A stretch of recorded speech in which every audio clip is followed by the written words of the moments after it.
Our comfort zone is doing things. That's what got us to where we are, got us to be maybe tapped to be a formal leader. And now we're supposed to do this ambiguous thing called leadership. And I can't tell if I'm doing it well. The outcomes are much longer term than just slipping back and doing the marketing plan or doing the coding. And so leaders fall back into the doing because that's where they're comfortable. And by the way, it's also something their subordinates do to them, right? The subordinates are anxious about doing a good job, et cetera. So they like to check in with the boss.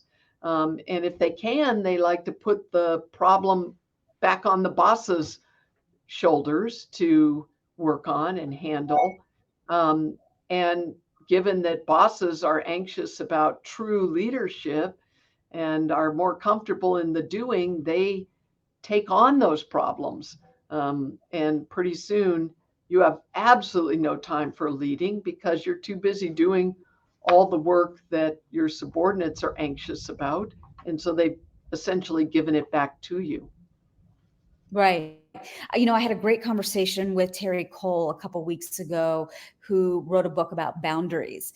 And when you, as a leader, step in and say, okay, I'm going to fix this for you, I'm going to fix this for you, I'm going to fix this for you, you are actually robbing that employee or that person the opportunity to do some real critical problem solving, which is a skill they're going to take with them, even if they no longer are working for you. So, a key I remember in that conversation was to push it back to them and say, well, you're really the person that owns this task. What do you think we should do? And really push it Exactly. back on them, jumping in to actually fix it and then robbing yourself of that strategic thinking time. Yeah.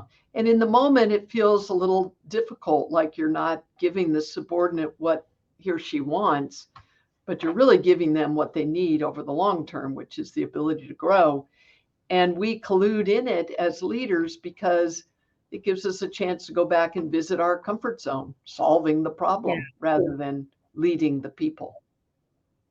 We have Suchitra Kamath joining us, Courtney Whitebase joining us. We have a series of questions coming in, and I want to get to them in just 1 second, Sue, but I do want to cover off on just a couple of things since we've already touched on it. So if you are a manager or you are a woman business owner in this case, and you want to figure out a way to change um, the way that you're seeing women come across, they're not leading, you want them to step up. What are some quick ways that you can ask for change? One of them is that I like to do is I like to ask people for input.